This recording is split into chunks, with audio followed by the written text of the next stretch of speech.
सोडून तुलाज मातीला तू जाग उधाणू दे आज उरी.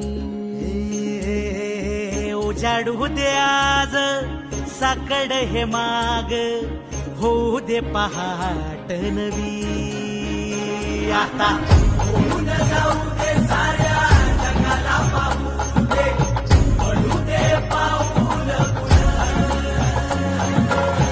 जरी काट पाया खाली लागलेला येऊ दे पडू दे पाऊल.